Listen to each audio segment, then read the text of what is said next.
உங்களுடைய மாட்டு மூத்திரம் தொடர்பான ஆராய்ச்சிகளை இந்த தேசம் கொண்டாடி உங்களுக்கு இந்த அவார்டை கொடுத்துருக்கு. இந்த மாட்டு மூத்திரத்தை நீங்கள் உலக அரங்கிற்கு கொண்டு செல்ல வாழ்த்துக்கள். அவருக்கு பசுமாட்டின் சிறுநீர், அதனுடைய சாணி, அவையெல்லாம் அவரை பொறுத்தவரை புனிதம் என்பதை தாண்டி அவர் அதில் மருத்துவ குணநலன்கள் இருப்பதாக நம்புகிறார். கோமூத்ரா, பஞ்சகவ்யம் இதிலெல்லாம் ஆராய்ச்சிகள் செய்ய வேண்டும் என்றால் அது ஐஐடி மெட்ராஸுடைய வேலை இல்லை அப்படின்னு தான் நான் சொல்லுவேன். அதை யாராவது செய்துவிட்டு போகட்டும், அதை நான் சரி தவறு அதுக்குள்ளலாம் போகலை, நான் செய்ய மாட்டேன். காமகோட்டி என்னும் ஒருவர் அதில் நம்பிக்கை வைத்திருப்பதால் உங்களுக்கு என்ன கெட்டு போய்விட்டது, என்ன பாழ்பட்டு போய்விட்டது? அவருடைய ஆராய்ச்சிகளில் அவர் பஞ்சகவ்யா பற்றியோ பசுஞ்சாணி பசுமூத்திரம் ஆராய்ச்சிக்காக அவர் கொடுத்துருக்காங்க. இவ்வளவு அராஜகம்.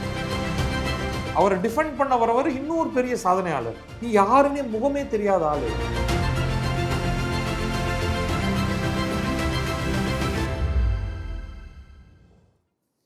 கிழக்கு நியூஸ் நேயர்களுக்கு வணக்கம். நான் பத்ரி சேஷாத்ரி. குடியரசு தினத்துக்கு ஒரு நாள் முன்னதாக பத்ம விருதுகள், இந்தியாவின் உயரிய விருதுகளான பத்மஸ்ரீ, பத்மபூஷன், பத்ம விபூஷன், இந்த விருதுகள் பற்றிய அறிவிப்பு வெளியானது. அதை பற்றி நாம் ஏற்கனவே அதற்கான ஒரு வீடியோ ஒன்றை வெளியிட்டிருக்கிறோம் நம்முடைய கிழக்கு நியூஸ் தளத்தில். இதில் பல பேருக்கு விருதுகள் கிடைத்திருக்கின்றன. இதில் ஒருவர் ஐஐடி மெட்ராஸின் இயக்குனரான டாக்டர் வி காமகோட்டி. இது வந்த உடனே எல்லாரும் அதுக்கு பாராட்டு தெரிவித்தாங்க. இது இயல்பானது. யாருக்கெல்லாம் அரசு விருது கொடுக்கிறதோ அவர்களை பாராட்டுவது என்பது ஒரு நல்ல வழக்கம். தமிழகத்தின் தொழில்துறை அமைச்சரான டிஆர்பி ராஜா நேரில் சென்று பூங்கொத்து கொடுத்து நம்முடைய என்ற வார்த்தையை சேர்த்து அவரை பாராட்டிவிட்டு வந்திருக்கிறார். நம்முடைய காமகோட்டி அவர்களுக்கு. ஏன்னா தமிழ்நாடு அரசும் ஐஐடி மெட்ராஸுடன் நிறைய செயல்களை சேர்ந்து செய்து கொண்டிருக்கிறது. தனிப்பட்ட வெறுப்புகளை எல்லாம் ஒரு பக்கம் எடுத்து வைத்துக் கொள்வோம். இப்போ ட்விட்டரில் அல்லது x.com சமூக தளத்தில் காங்கிரஸ் கேரளா என்ற ஒரு ஹேண்டில் இருக்கிறது. இது காங்கிரஸ் கட்சியா இல்லை காங்கிரஸ் கேரளா என்ற பெயரில் சில ட்ரால்னு சொல்லுவோம், அதாவது ஊர்வம்பு பேசிக்கிட்டு கேலி பேசிகிட்டு இருக்கக்கூடிய அரட்டை கூட்டமானு தெரியல. ஆனால் காங்கிரஸ் சிம்பிள் எல்லாம் போட்டிருக்கு. அதனால் இப்போதைக்கு அது காங்கிரஸ்னு வைத்துக்கொள்வோம். காங்கிரஸ் அதிகாரபூர்வமாக அறிவிக்கட்டும் இது நாங்கள் தான் இல்லை நாங்கள் இல்லைன்ட்டு. அவங்க என்ன உடனடியாக பதில் போட்டாங்கன்னா, congratulations to V Kamakoti on receiving the honour. பரவாயில்லையா, பாராட்டுறாங்களேன்னு பார்த்தா அடுத்த லைனில் the nation recognizes your bleeding edge research on cow urine at IIT Madras taking கோமூத்ரா to world stage. இந்த தேசமே கட்டிங் எட்ஜ் ப்ளீடிங் எட்ஜ்னு ரெண்டு பயன்பாடு இருக்குது வார்த்தையில். கட்டிங் எட்ஜ் அப்படின்னா லேட்டஸ்ட், அதாவது இன்னும் உருவாகி வராத ஒரு துறையில் பண்ணக்கூடிய ரிசர்ச் தான் கட்டிங் எட்ஜ் ரிசர்ச்ங்கிறது. ப்ளீடிங் எட்ஜ்னா எல்லாம் செய்து முடித்து விட்டு போனதற்கு பிறகு அதை தோண்டி துருவி அதில் ஏதாவது துளியூண்டாவது எக்ஸ்ட்ராவாக ஆட் பண்ண முடியுமாங்கிறதுக்காக. ஸோ அந்த ப்ளீடிங் எட்ஜுங்கிற வார்த்தையே ஒரு கேலி வார்த்தை. கட்டிங் எட்ஜா ப்ளீடிங் எட்ஜா அப்படின்னா கட்டிங் எட்ஜ் அப்படிங்கிறது தான் பெருமைக்குரிய விஷயம். உங்களுடைய மாட்டு மூத்திரம் தொடர்பான ஆராய்ச்சிகளை இந்த தேசம் கொண்டாடி உங்களுக்கு இந்த அவார்டை கொடுத்துருக்கு. இந்த மாட்டு மூத்திரத்தை நீங்கள் உலக அரங்கிற்கு கொண்டு செல்ல வாழ்த்துக்கள் அப்படின்னு. அது இவ்வளவு மட்டரகமாக ஒரு அரசியல் கட்சியோட தொடர்புடைய ஒரு ஹேண்டில் நடந்துட்டு இருக்குன்னா அந்த கட்சி என்ன பண்ணுறது? இப்போ என்ன விஷயங்கிறதுக்குள்ள வந்துடுவோம். காமகோட்டி ஐஐடி மெட்ராஸுடைய இயக்குனருக்கு நிறைய சொந்த கருத்துக்கள் இருக்கின்றன. பல பேருக்கு இந்த மாதிரியான ஒரு செயல்பாடு இருக்கிறத பார்ப்போம். அவர் ஒரு தீவிர சனாதனி, காஞ்சி சங்கர மடத்தின் தீவிரமான பக்தர். பல படங்களில் நீங்கள் அவரை பார்த்துருப்பீங்க. மேலே சட்டை இல்லாமல் இடுப்பில் அந்த பாரம்பரியமான முறையில் வேட்டி கட்டி பூணூல் வெளியே தெரியும் மாதிரியாக இடுப்பில் துண்டு ஒன்றை கட்டி காஞ்சி சங்கராச்சாரியாருடன் பவ்யமாக அப்படி வாயை பற்றி கொண்டு குடிந்து அவர் நிற்பது போல. இப்பொழுதும் இந்த பத்ம விருது கிடைக்கக்கூடிய நாளன்று கூட அவர் அங்கே போயிருக்கிறார். இது அவருடைய மத சம்பந்தமான சொந்த நம்பிக்கை. அது ஒன்றும் எந்த விதத்திலும் மரியாதை குறைவானதல்ல. இன்னும் சொல்ல போனால் புகழ்ச்சிக்கு உரியது அப்படிங்கிறது என்னுடைய கருத்து. யாருக்காகவும் பயப்படாமல் தன் மத நம்பிக்கையை மிக தெளிவாக முன்வைக்கக்கூடிய ஒருவராக திரு காமக்கோட்டி அவர்கள் இருக்கிறார். அவருடைய பாதையில் அவருக்கு பசுமாட்டின் சிறுநீர், அதனுடைய சாணி, அவையெல்லாம் அவரை பொறுத்தவரை புனிதம். புனிதம் என்பதை தாண்டி அவர் அதில் மருத்துவ குணநலன்கள் இருப்பதாக நம்புகிறார். ஆனால் அது அவருடைய ஆராய்ச்சி துறை கிடையாது. அவர் எலக்ட்ரானிக்ஸ் இன்ஜினியர், அதில் பிஹெச்டி செய்திருக்கிறவர். சுயமாக அவருடைய தலைமையில் அவர் சக்தி என்ற ஒரு ப்ராசஸர் ஒன்றை அவர்கள் உருவாக்கி இருக்கிறார்கள். இன்டலோடு இணைந்து அதை ஃபேப்ரிகேட் பண்ணி கொடுத்தது Intel, designed by Kamakoti's team. அவர் ஐஐடி இயக்குனர் ஆனதற்கு பிறகு அவர் ஐஐடி என்பதை சாதாரண மனிதனுக்கு கொண்டு செல்ல வேண்டும் என்பதற்காக பல செயல்களை செய்திருக்கிறார். இந்த பல செயல்களில் ஒன்று ஜேஇ என்பது ஒரு நுழைவுத் தேர்வு, மிக கடினமான ஒரு நுழைவுத் தேர்வு. அது 2 கட்டமாக நடக்கும். ஜேஇ மெயின்ஸ் என்பதே கடினமான தேர்வு. அதற்கு மேலாக ஜேஇ அட்வான்ஸ்டு என்ற ஒரு தேர்வு இருக்கிறது, அது இன்னமும் கடினமான தேர்வு. அந்த தேர்வை எழுதி தேர்ச்சி பெற்று டாப் ரேங்க் ஹோல்டராக வந்தால்தான் ஐஐடி மெட்ராஸ் போன்ற இடத்துக்குள் நுழைய முடியும். அப்படிப்பட்ட நிலையில் அதையெல்லாம் தாண்டி யார் வேண்டுமானாலும் படிக்கலாம், பட் அதற்கும் ஒரு சில தகுதிகள் இருக்கிறது, ஆனால் ஜேஇ தேவையே கிடையாது என்று அவர் டேட்டா சயின்ஸ் போன்ற ஒரு குறிப்பிட்ட ஒரு பாடத்தை பலருக்கும் கொண்டு செல்லக்கூடிய மாதிரியான ஒன்றை அவர் வெளியே கொண்டு வருவதில் மிக முக்கியமான பங்கு வகித்திருக்கிறார். இன்றைக்கு தமிழகம் மட்டுமல்லாமல் இந்தியாவில் இருக்கக்கூடிய பலவேறு மாநிலங்களில் இருக்கக்கூடிய எண்ணற்ற மாணவர்கள், ஆயிரக்கணக்கில் மாணவர்கள் அந்த துறையில் சேர்ந்து படித்து வெவ்வேறு கட்டங்களில் வெவ்வேறு விதமான சான்றிதழை பெறுகிறார்கள். இன்னும் மேலும் மேலும் மேலும் ஐஐடியை சாதாரண பள்ளிக்கூடங்களுக்கும் அனைத்து மாணவர்களுக்கும் கொண்டு செல்வது தன்னுடைய பணி என்று ஒரு பக்கம் சொல்கிறார். அடுத்தது, அவர் இந்தியா சில துறைகளில் தன்னிறைவு பெற வேண்டும், முக்கியமாக கணினித்துறையில்.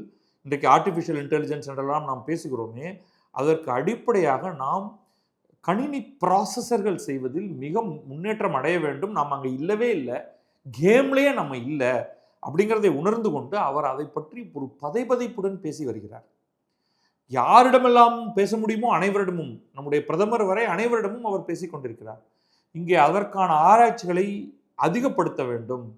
ஏனெனில் நாம் இதில் தன்னிறைவு பெறவில்லை என்றால் நாளை தைவான், அதில் மிக முக்கியமான ஒரு நாடு, அந்த தைவானை சீனா கைப்பற்றிவிட்டால் இந்தியாவுக்கு தேவையான அந்த ப்ராசஸர்கள் கூட நாளைக்கு கிடைக்குமா என்னும் ஒரு சந்தேகம் வரும். நாளை இந்தியாவும் சீனாவும் ஏதோ ஒரு காரணத்துக்காக போரிட வேண்டும் என்று வைத்துக் கொள்ளுங்கள். சீனா இந்தியா மீது போர் தொடுக்கிறது என்றால் இந்தியாவுடைய நிலை மிகவும் கடினமாகிவிடும். அதனால ஒரு அவசரம். அதற்கு இன்னொரு பக்கம் எதுக்கான தேவை இருக்கிறது என்றால், இதன் மூலமாக அவர்கள் சீனா ஒற்று அறிய முடியும், இந்தியாவில் என்ன நடக்கிறது, இந்தியாவுடைய வேரியஸ் மிலிட்ரி இன்ஸ்டாலேஷன்ஸ். ஏன்னா எங்கே வேணாலும் கம்ப்யூட்டர் தேவைப்படுது. நீங்கள் கம்ப்யூட்டருக்குள்ளே இருக்கக்கூடிய சிப்பு யார் கொடுக்குறாங்க? இந்த காரணத்தினால தான் இந்தியா 5G வேணும் அப்படிங்கும்பொழுது சீனாவுடைய 5G நெட்வொர்க் இந்தியாவில் தடை செய்யப்பட்டிருக்கிறது. அதை எந்த டெலிகாம் நிறுவனமும் சீனாவிடமிருந்து அந்த தொழில்நுட்பத்தை வாங்க முடியாது, வாங்கக்கூடாது என்று இந்தியா அதை செயல்படுத்தி கொண்டு வந்திருக்கிறது. இதெல்லாம் அவசரமாக இதை மாற்ற வேண்டும் என்று ஒருவர் பணியாற்றி கொண்டிருக்கிறார். இந்தியாவிலேயே தொடர்ச்சியாக நம்பர் 1 என்ற இடத்தில் இருக்கக்கூடிய நிறுவனமான ஐஐடி மெட்ராஸுடைய இயக்குநராக இருக்கிறார். அவருக்கென்று சில சொந்த கருத்துக்கள் இருக்கின்றன. அதை அவர் வெளியிலும் சொல்லி இருக்கிறார். நீங்கள் பாலையும் தண்ணீரையும் தனித்தனியாக பிரித்து கொள்ளலாம். இப்போ எங்கிட்ட கேட்டிங்கன்னா, கோமூத்ரா, பஞ்சகவ்யம் இதிலெல்லாம் ஆராய்ச்சிகள் செய்ய வேண்டும் என்றால் அது ஐஐடி மெட்ராஸுடைய வேலை இல்லை அப்படின்னு தான் நான் சொல்லுவேன். அதை யாராவது செய்துவிட்டு போகட்டும், அதை நான் சரி தவறு அதுக்குள்ளெல்லாம் போகலை, நான் செய்ய மாட்டேன். நான் அதை விட முக்கியமான செயல்கள் இருக்கின்றன. ஆனால் காமகோட்டி என்னும் ஒருவர் அதில் நம்பிக்கை வைத்திருப்பதால் உங்களுக்கு என்ன கெட்டு போய்விட்டது, என்ன பாழ்பட்டு போய்விட்டது? அவர் எல்லாரிடமும் நீங்கள் ஐசி சிப் பண்ணுறதை நிறுத்திடுங்க, செமிகண்டக்டர் ரிசர்ச்சை நிறுத்திடுங்க, கம்ப்யூட்டர் ப்ராசஸர் பண்ணுறதை நிறுத்திடுங்க, எல்லாரும் சாணியை மூஞ்சியில் பூசிக்கிட்டு மூத்திரத்தை தலையில் குடிங்க அப்படின்னு சொல்கிறாரா? ஒருத்தரை அவருடைய உண்மையான கான்ட்ரிபியூஷனை எடுத்து அவருக்கு நீங்கள் ஒரு அவார்டு கொடுக்குற அன்னைக்கு அபசகுணமாக பேசுவது என்பது ஸோ இந்த பாயிண்ட்ல உடனடியாக ஸ்ரீதர் வெம்பு வரார். ஸ்ரீதர் வெம்பு யாரு?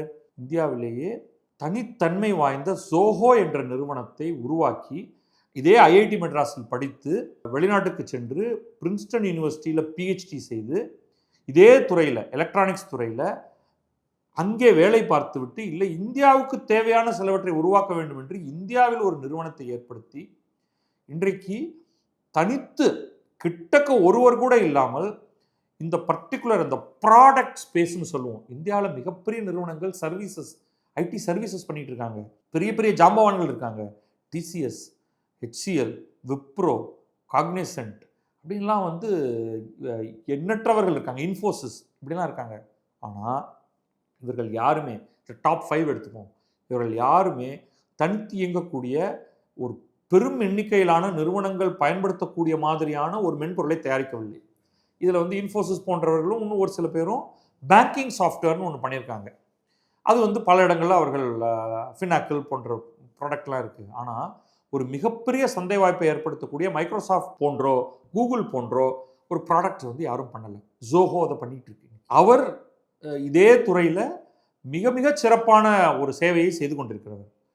அவருக்கும் கிட்டத்தட்ட இதே மாதிரியான பிலீஃப் இருக்குது. அவர் என்ன சொல்கிறாருன்னா, அவர் சொன்னதை பார்ப்போம். இந்த காங்கிரஸ் கேரளாவுடைய அசட்டு ட்வீட்டுக்கு பிறகு அவருடைய பதில் ஸ்ரீதர் வேம்புக்கு சொல்கிறாரு, professor Kamakoti works in deep tech. Deep டெக்ங்கிறது இன்றைய முக்கியமான வார்த்தை. அது அதாவது வந்து ரொம்ப ஆழமான ஒரு தொழில்நுட்பம். அது வந்து மேம்போக்காக யார் வேண்டுமானாலும் செய்துவிட முடியாது. மைக்ரோ ப்ராசஸர் டிசைன் இது வந்து சாதாரண தொழில்நுட்பம் கிடையாது. இந்தியாவில் மிக மிக மிக குறைவானவர்களுக்கு தான் அந்த கேப்பபிலிட்டி இருக்குது. He is the director of IIT Madras, the best technological institution in India. He serves in the NSAB. இது வந்து நேஷனல் செக்யூரிட்டிக்கான அட்வைசரி போர்டில் இருக்கார். வேம்பு ஸ்ரீதரும் அதில் இருக்கார். He richly deserves the honour. I have defended him on scientific grounds and I will do so again. Cow dung and cow urine have excellent microbiome that could be valuable for humans. It is a slavish colonial mindset that thinks these are not scientific propositions worthy of investigation. Someday, when Harvard or MIT publish a study on this, these enslaved minds would worship that as the gospel truth. So, இது வந்து ஸ்ரீதர் வெம்பு காமகோட்டியோடைய திறமைகளை பற்றி 2 வார்த்தை சொல்லிட்டு, even cow urine, cow dung அப்படிங்கிறது வந்து சாதாரண விஷயம் கிடையாது. They have excellent microbiome. அது வந்து விவசாயிகள்கிட்ட கேட்டால் தெரியும். இன்றைக்கு வந்து இயற்கை வேளாண்மை அப்படிங்கிறத செய்யக்கூடிய, அதையும் வந்து பெருமளவு எல்லாரும் போற்றி கொண்டிருக்கக்கூடியவர்கள் பல இடங்களில் இருக்காங்க, தமிழகம் சேர்த்து. இயற்கை விஞ்ஞானி நம்மாழ்வார் அப்படின்லாம் நீங்கள் வந்து ஒரு பெரும் கூட்டம் இயற்கை வேளாண்மை அப்படிங்கிறத செய்கிறத பற்றி பார்த்துருப்பீங்க. அவர்கள் சொல்வது நாட்டு மாடுகளின் சாணம், சிறுநீர், இதை வைத்துக்கொண்டு அவங்க வந்து அதை ஒரு மிக முக்கியமான உரமாக அவர்கள் பேசிக்கொண்டிருக்கிறார்கள். அதுதான் வந்து பஞ்சகவியம் தயாரிப்பது எப்படி. ஒரு காலத்தில் பஞ்சகவியம் என்பது மதச்சடங்கின் போது பயன்பட்டது. இன்றைக்கு பெரும்பாலும் அது வழக்கொழிந்து போய்விட்டது. பிராமண வீடுகளில் மதச்சடங்குகளின் போது தீட்டு கழிப்பதற்காக வேறு சில காரணங்களுக்காக ஒரு சிறு துளி பஞ்சகவியம், ஒரு பசுமாட்டின் 5 வெவ்வேறு பொருட்களை கலந்து, அதுதான் ஒரு சும்மா ஒரு டச் தான். அது ஒன்றும் வந்து கேலனாக வந்து மூத்திரத்தை கொட்டி அதில் சாணியை போட்டு அப்படின்னு அதெல்லாம் கிடையாது.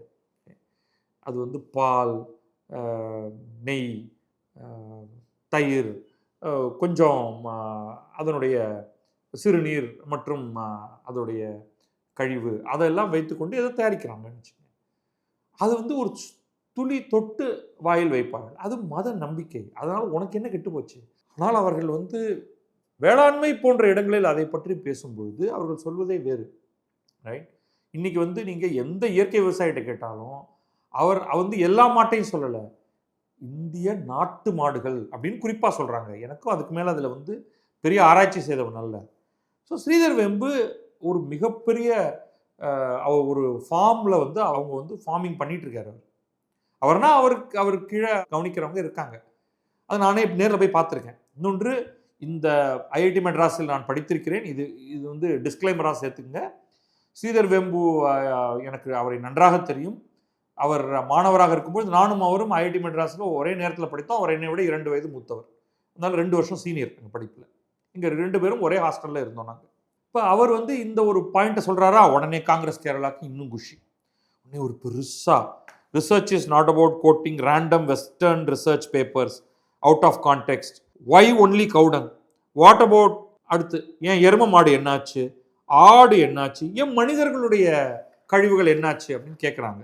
மத்திய பிரதேஷ் கவர்மெண்ட் வந்து ஒரு ரிசர்ச் ப்ராஜெக்ட் ஒன்று பண்ணிச்சு.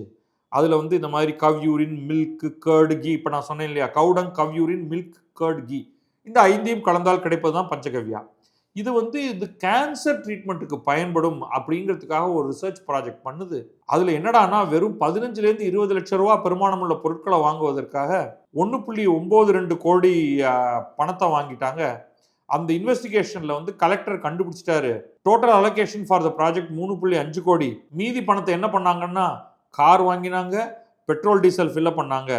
அதில் வந்து அவங்க கோவா போனாங்க, பெங்களூர் போனாங்க. அவுட்கம் ஆஃப் த ரிசர்ச் என்ன? ஒன்றும் கிடையாது. ஒரு உப்புக்கு கூட பிரயோஜனம் இல்லாதது. இந்த மாதிரி தோண்டிக்கிட்டே இருந்தோம்னா இந்த சாணி விவகாரத்தை இன்னும் நிறைய ஸ்கேண்டல் தான் வரும். இதே மாதிரி வந்து கோவிட் நடந்தப்ப நிறைய ஃப்ராடு பயல்கள்லாம் அந்த வைரஸை கவுடங் அண்ட் கோமூத்ராவை வச்சு தீர்த்த முடியும் அப்படின்னு சொன்னாங்க. பட் ஏன் வந்து நீ வந்து கவ்யூரின் கேன்சரை க்யூர் பண்ணணும்லாம் நீ ஒன்றும் கதை விட்டுட்டு இருக்க? கேன்சர் ரிசர்ச் தேவை, ஆனால் நீ ஏன் இதை பற்றி சொல்கிற அப்படின்னு சொல்லிட்டு அப்புறம் குத்தணும் இல்லையா? ஏன்னா இந்த இதோட நோக்கமே குத்துறது தான். நீ பெரிய பில்லியனர் தானே, நீ எதுக்கு அரசோடைய பணத்தை வச்சுக்கிட்டு இதெல்லாம் பண்ணுறீங்க? நீ உன் சொந்த காசை போடு. சொந்த காசை போட்டு மாட்டு மூத்திரத்தை வச்சுக்கிட்டு, பசுமாட்டு மூத்திரத்தையும் பசுஞ்சாணியையும் வச்சுக்கிட்டு நீ வந்து ஆராய்ச்சிகளை செய்யி அப்படின்னு. ஆக இது வந்து இன்னும் இப்படி போயிட்டு இருக்க போகுது. அதை விடுவோம். ஒரு ஆள் காமக்கோட்டிங்கிறவர் இன்னும் இதில் எதுவும் பதில் சொல்லலை. அவருக்கு பத்மஸ்ரீ விருது கிடச்சிருக்கு. அவருடைய ஆராய்ச்சிகளில் அவர் பஞ்சகவ்யா பற்றியோ பசுஞ்சாணி பசுமூத்திரம் ஆராய்ச்சிக்காக அவர் கொடுத்துருக்காங்களா? நீங்கள் அதுதான் போட்டிருக்கீங்க படம் போட்டு. 2025 ஜனவரியிலிருந்து இதை பற்றியே பேசினதுனால் 2026 ஜனவரியில் அவருக்கு அவார்டு கொடுத்துருக்காங்கன்னு. அது எவ்வளவு அராஜகம்! அவர் வந்து டிகேட்ஸ் ஒர்த் ஆஃப் ரிசர்ச் பண்ணி இன்றைக்கு வந்து இயக்குனராக இருக்கிறார். அவருடைய ரிசர்ச் பேப்பர்ஸ் நீ பார்த்துருக்கியா? அவருடைய செயல்பாடு, சக்தி ப்ராசஸர் பற்றி தெரியுமா?